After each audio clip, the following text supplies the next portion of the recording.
வணக்கம். ஒவ்வொரு மதத்துக்கும் ஒரு கோட்பாடு உண்டு.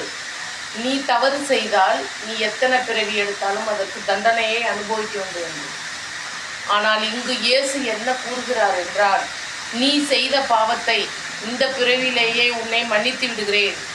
நீ குருடனாகவோ நீ செவிடனாகவோ தொழுநோயாளியாகவோ இருந்தால் உன்னை பாவத்திலிருந்து விடுவிக்கின்றேன், உன்னை காப்பாற்றி விடுகிறேன், பிழைத்து போ, மற்றவர்களுக்கு துன்பம் தராதே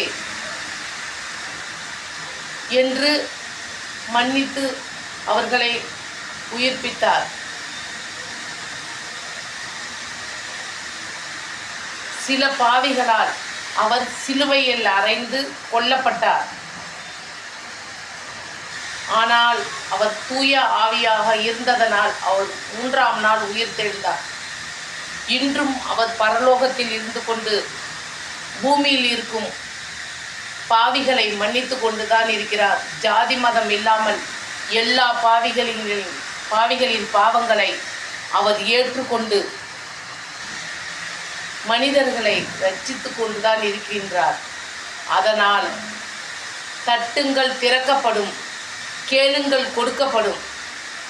அது என்னவென்றால், முட்டாள்களின் அறிவு கதவை தட்டுங்கள், அவர்களிடமிருந்து உனக்கு அன்பு கிடைக்கும். திரும்பவும் அவர்களிடமிருந்து கேளுங்கள், அன்பு கிடைக்கும்.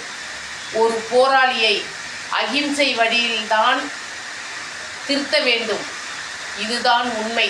தட்டுங்கள் திறக்கப்படும், கேளுங்கள் கொடுக்கப்படும். இதுதான் உண்மை. தப்பு தவறு ஏதாவது தப்பு செஞ்சு நான் தப்பாக பேசியிருந்தேன்னா என்னை மன்னிச்சிருங்க. எனக்கு இதெல்லாம் நான் படித்த பள்ளிக்கூடத்தில் கற்றுக்கிட்டது. தரங்கம்பாடி தூய தரசா பெண்கள் உயர்நிலை பள்ளி நான் படித்தது. அதனால் எப்பயோ படித்தேன். அது ஞாபகத்தில் இருந்து நான் அப்போ சொல்கிறேன். நான் சொல்லணுங்கிற ஐடியாவே இல்லை. இந்த நிமிஷத்தில் நான் பேசணும்னு நினச்சேன், பேசினேன். அவ்வளோதான். எனக்கு தெரிஞ்சதை நான் சொன்னேன்.